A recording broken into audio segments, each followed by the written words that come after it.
Per una part, hi ha tot el tema del centre de dia, que malgrat el cert escepticisme d'en Narcís, jo fa poc vaig fer una visita d'obres, està per dintre absolutament a punt, ha estat molt de temps parat, perquè ja sabeu que ha estat dues fases. Una primera fase és l'estructura, va ser paral·lel al pla de barris de Santa Eugènia. La segona fase, que ha estat realment acabar-lo, va sortir de fons municipals 100%. A l'últim, per aquest any, el mobiliari, que està a punt. Si tot va bé, jo penso que a l'abril podrem rebre l'obra i pels escèptics, si podem, farem una visita, Narcís, et convido, farem una visita per veure les instal·lacions. Penso que valdrà la pena, val la pena, s'arranjarà la plaça i jo penso que quedarà una plaça prou maca. Un segon element, ja sabeu, és hem fet un conveni amb la Diputació, amb el DipSalut, amb la Diputació de Girona, per fer aquests parcs per la gent gran. La gent de Taialà ja el vam estrenar un, és el primer que vam posar, aquest cop el vam posar gràcies a una fundació privada que ens va proporcionar l'equipament.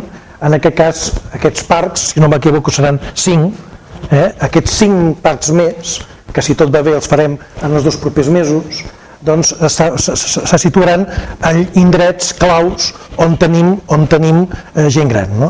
Ja sabeu la col·laboració que tenim d'EMSA, la col·laboració que tenim dels CAPs de salut. La idea molt és aquesta, de millorar, implementar noves accions que permeti aquesta gent gran activa que caracteritza la ciutat. El centre de dia és una gran aposta, que és una aposta que fem complementària i amb voluntat de xarxa amb els altres centres de dia de la ciutat. Nosaltres entenem que la ciutat necessita de tots aquells que ens preocupem per la gent gran de la ciutat, no entrem en competència, al contrari, hem d'entrar en col·laboració aprofitant totes les sinergies des de Maria Gai, l'històric que hi ha a la ciutat, fins als que molt recentment s'han instal·lat al centre de la ciutat.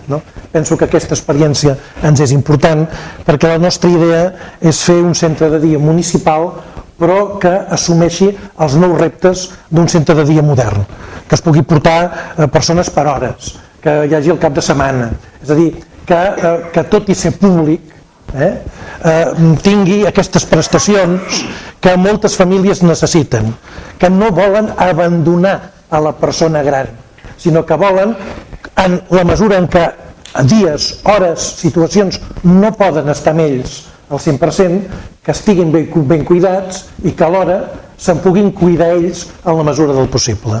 Per tant, pensem en un centre amb colors, en un centre amable. Aquesta és una mica l'experiència que tenim, que hem vist i que la volem implementar.